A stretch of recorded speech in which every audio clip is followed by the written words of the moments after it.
تو کہنے کا مقصد یہ ہے کہ مسلمانوں کی تعداد دنیا میں کیا ہے، بہت زیادہ ہے، اور سب اپنے عبادت میں کیا ہے، مصروف ہے۔ جمعہ بھی پڑھ رہے ہیں، مدرسے میں بھی پڑھ رہے ہیں، تبلیغ میں بھی لگے ہوئے، خانقاہوں میں بھی بیٹھے ہوئے، اپنے عبادات میں خوب لگے ہوئے ہیں۔ آپ کو ہزاروں لاکھوں کروڑوں ملیں گے، مگر اگر ہم دیکھ لیں مسلمانوں کی اس وقت دنیا میں حیثیت کیا ہے، حیثیت بطور مسلمان ہماری تعداد 100 ارب سے بھی زیادہ ہے، ہماری حیثیت کیا ہے اس دنیا میں؟ دنیا والے ہمیں کس نظر سے دیکھتے ہیں؟ تم کیا چیز ہو بھائی؟ مسجدوں میں ہم جمع ہوتے ہیں صحیح لاکھوں کی تعداد میں، تبلیغی اجتماع میں ہم جمع ہوتے ہیں لاکھوں کی تعداد میں، حج کے موقع پر ہم جمع ہوتے ہیں لاکھوں کی تعداد میں، ہر جگہ مسلمانوں کی تعداد، کوئی مذہبی عبادت کوئی اجتماع ہوتا ہے تو لاکھوں کروڑوں کا اجتماع ہوتا ہے۔ یہ تو ہم اپنے اندر ہمیں پتہ ہے نا کہ یہ لاکھوں کا اجتماع ہے، یہ آئے ہوئے ماشاءاللہ انہوں نے قربانیاں دی ہوئی ہے۔ مین پوائنٹ کی بات یہ ہے کہ دنیا والے ہمیں کس نظر سے دیکھتے ہیں، یہ کافر ہمیں کس نظر سے دیکھتے ہیں، ان کے نظروں میں ہمارا کیا مقام اور مرتبہ ہے۔ پوائنٹ والی بات یہ ہے، یہ کوئی خوشی کی بات نہیں ہے کہ آج کے اجتماع پر لاکھوں، اس سال 60 لاکھ لوگوں نے حج ادا کیا، یہ کوئی خوشی کی بات نہیں ہے۔ اللہ کو کوئی ضرورت نہیں ہے تمہارے حج کے، ایک فرض ادا کر رہے ہو تو دنیا پر کیا احسان کر رہے ہو۔ لاکھوں اس سال 60 لاکھ لوگوں نے حج ادا کیا، سارے مسلمان بڑے خوش ہو رہے، سوشل میڈیا پر حرم شریف کی ویڈیوز بھی آتی ہے۔ اچھا تمہارے 60 لاکھ مسلمان اس وقت جو حج ادا کر رہے ہیں، ان کا ایمانی حرارت کتنا، ایمانی غیرت ان لوگوں کے اندر کتنا ہے، قرآن سے محبت ان کی دلوں میں کتنا ہے، بس مجھے یہ بتا دو۔ کفار سے نفرت ان کی دلوں میں کتنا ہے، بس مجھے اس کا جواب دے دو۔ اللہ کے قرآن کا نفاذ پوری دنیا میں، اللہ کے قرآن کو پہنچانا، اللہ کے دین کو پہنچانا، محمد رسول اللہ کے شریعت کو نافذ کرنا، اس کا دل میں ایک تڑپ پیدا کرنا، اس کا دل میں ایک خواہش پیدا کرنا، یہ 60 لاکھ حاجی جو بیت اللہ کے طواف کر رہے ہیں، ان کے دلوں میں اس بات کا ایک بھی حصہ ہے یا نہیں، یہ مجھے بتا دے۔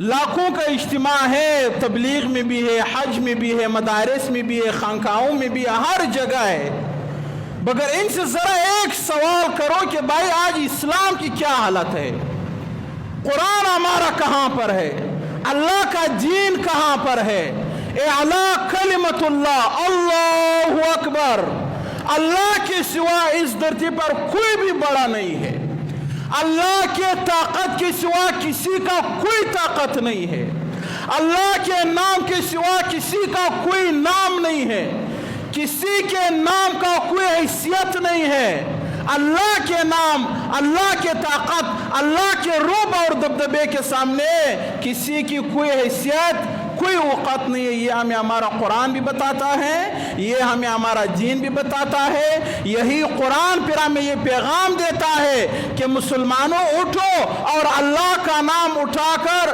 اللہ کا نام لے کر پوری دنیا پر نافذ کرو۔ یہ ہمارے قرآن کے تعلیمات ہیں۔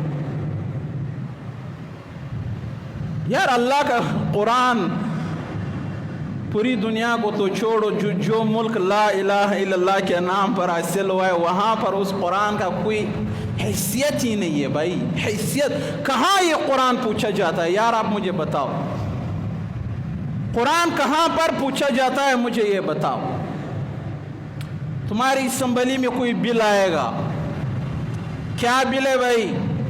اللہ نے قرآن میں فرمایا کہ جو زنا کرے اس کو سنسار کرو، اللہ نے قرآن میں فرمایا جو چوری کرے اس کا ہاتھ کاٹ دو۔ اچھا یہ اللہ قرآن میں کہاں لکھا ہوا ہے؟ یہاں لکھا ہوا ہے۔ اچھا صحیح ہے، ٹھیک ہے، صحیح۔ ہم رائے لیتے ہیں اسمبلی میں، تمام ممبران کا رائے لیتے ہیں، اگر انہوں نے منظور کیا تو ٹھیک ہے، ہمیں بھی اللہ کا یہ قرآن منظور ہے۔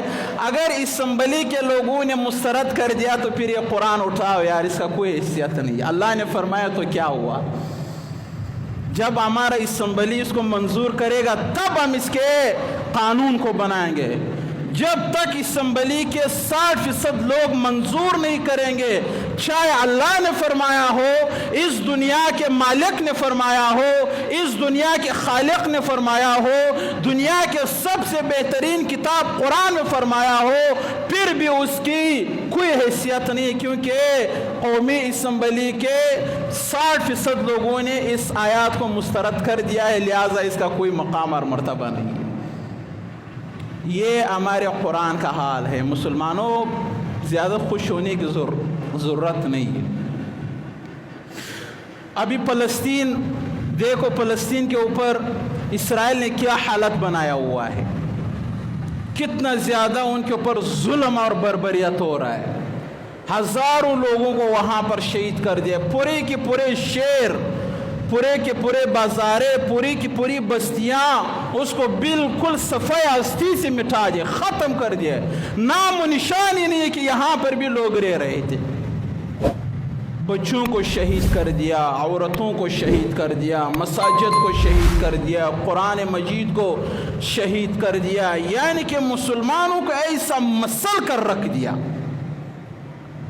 اور کسی مسلم ملک کو یہ غیرت نہیں ہے کہ وہ ان لوگوں کو کیا دے، جواب دے۔ صرف اتنا ہوا ہے، جو ہمارا ملک ہے، جو ایٹمی طاقت ہے، جو سپر پاور ایٹمی طاقت ہے، جن کے پاس ایٹم بم ہے، جس کی وجہ سے پوری دنیا پر یہ لوگ ناز کرتے ہیں کہ ہمارے پاس کیا ہے، ایٹم بم ہے، صرف یہ بیان دیا ہے کہ ہزاروں فلسطینی شہید ہو گئے ہیں، مساجد شہید ہو گئے، بچے شہید ہو گئے، بوڑھے شہید ہو گئے، عورتیں شہید ہو گئی ہے، قرآن مجید شہید ہو گئے، مسلمانوں کے خون کو بہایا گیا ہے، مسل کر رکھ دیا گیا ہے۔ صرف یہ بیان دیا ہے کہ اس مسئلے کو ختم کیا جائے، بس اس سے آگے کوئی جرات، کوئی غیرت، کوئی بیان، کچھ بھی نہیں۔ صرف یہ بیان دیا ہے کہ ہمارے اقوام متحدہ سے یہ درخواست ہے کہ فلسطین اور اسرائیل کا جو مسئلہ ہے اس کو حل کیا جائے، ختم کیا جائے۔ ان کے لڑائی کی وجہ سے، ان کے جنگ کی وجہ سے، ان کے ایک دوسرے کو قتل کرنے کی وجہ سے پوری دنیا کا جو امن ہے وہ داؤ پر لگ رہا ہے، وہ خراب ہو رہا ہے۔ لہٰذا اقوام متحدہ سے ہمارا یہ گزارش ہے کہ اس مسئلے کو کیا کر دے، ختم کر دے، بس۔ باقی کوئی ریئیکشن نہیں کہ بھائی ہزاروں وہاں پر مسلمانوں کو شہید کیا گیا، تمہارے مسجد اقصی پر قبضہ کیا گیا ہے، وہاں پر قرآن کو پھینکا جا رہا ہے، قرآن کو سرعام روڈوں پر جلایا جا رہا ہے، مسلمان بچوں کو اٹھا کر شہید کیا جا رہا ہے، عورتوں کو شہید کیا جا رہا ہے۔ تم کس دباؤ میں آ کر کہ آپ اسرائیل کے خلاف ایک بیان نہیں دے سکتے ہو؟ آپ اسرائیل کو دہشت گرد کہنے کی ہمت نہیں کر سکتے ہو؟ آپ اسرائیل کو یہ دھمکی نہیں دے سکتے ہو کہ یہودیوں، اللہ کے لعنتیوں، اتنی سی تو تمہارا تعداد ہے، مسلمانوں کی تعداد 1.25 ارب ہے، یہ سب اٹھ کر تمہیں مسل کر رکھ دیں گے، اسرائیل کا نام و نشان مٹا دیں گے، صفحہ ہستی سے مٹا دیں گے۔ خبردار جو دوبارہ فلسطین کی طرف آنکھ اٹھا کر دیکھا، خبردار جو دوبارہ مسجد اقصی کی طرف آنکھ اٹھا کر دیکھا۔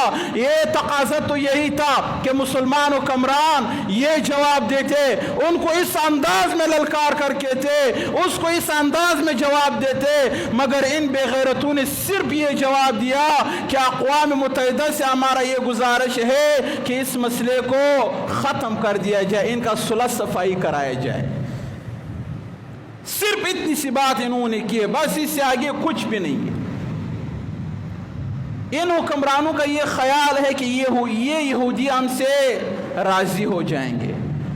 اللہ نے قرآن میں فرمایا وَلَن تَرْضَىٰ عَنْكَ الْيَهُودُ وَلَا النَّصَارَىٰ حَتَّىٰ تَتَّبِعَ مِلَّتَهُمْ۔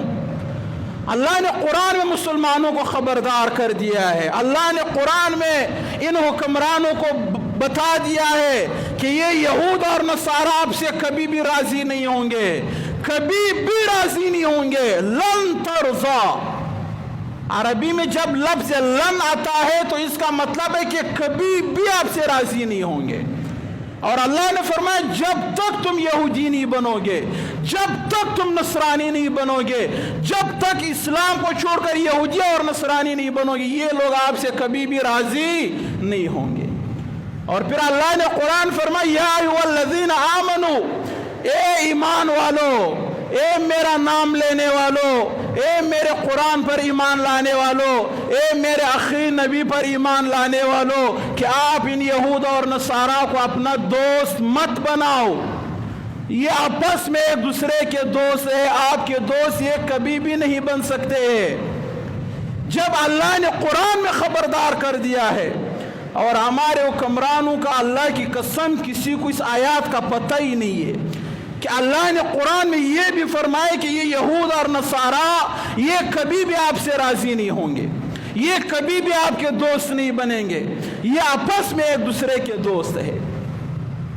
اور اللہ کے رسول نے فرمایا المؤمنون کرجل واحد ان اشتکا عینہ اشتکا کلہ ان اشتکا رأسہ اشتکا کلہ۔ اللہ کے رسول نے فرمایا مسلمانوں کی مثال ایک جسم کے مانند ہے، ایک انسان کے مانند ہے۔ جب آنکھ پر درد ہوتا ہے تو پورا جسم تکلیف میں ہوتا ہے، جب سر میں درد ہوتا ہے تو پورا جسم تکلیف میں ہوتا ہے۔ اللہ کے رسول نے فرمایا مسلمانوں کی مثال بھی یہی ہے۔ اگر افغانستان میں مسلمان کو تکلیف دیا جا رہا ہے تو چاہیے یہ کہ پوری دنیا کے مسلمان تکلیف میں ہو۔ اگر فلسطین میں مسلمانوں کو شہید کیا جا رہا ہے، ان کو تکلیف دیا جا رہا ہے، تو اللہ کے رسول نے فرمایا چاہیے یہی کہ پوری دنیا کے مسلمان تکلیف میں ہو، پوری دنیا کے مسلمانوں کو اس چیز پر تکلیف ہونی چاہیے کہ ہمارے بھائیوں کو، ماؤں اور بہنوں کو وہاں پر شہید کیا جا رہا ہے۔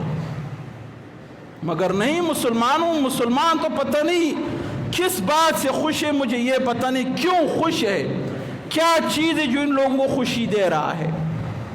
یہ لوگ یہودیوں سے دوستی کا ہاتھ بڑھا رہا ہے، ان کافروں سے دوستی لگانا چاہتے ہیں، حالانکہ اللہ نے قرآن فرمایا یہ کبھی بھی آپ کے دوست نہیں بنیں گے، یہ کبھی بھی آپ کے مددگار نہیں بنیں گے۔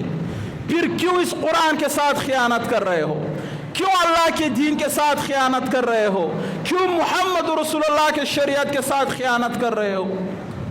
مسلمان سارے آپس میں دست و گریبان ہیں، آپس میں ایک دوسرے کو مار رہے، آپس میں ایک دوسرے کے پاؤں کھینچ رہے، چھوٹے چھوٹے مسائل پر بڑے بڑے اختلافات بنایا ہوا ہے، ایک دوسرے کو مانتے ہی نہیں، ایک دوسرے کو گالیاں دیتے، ایک دوسرے کو قتل کرنے کے در پہ ہوتے، تو یہ کہاں اٹھ کر ان کافروں کا مقابلہ کر سکیں گے؟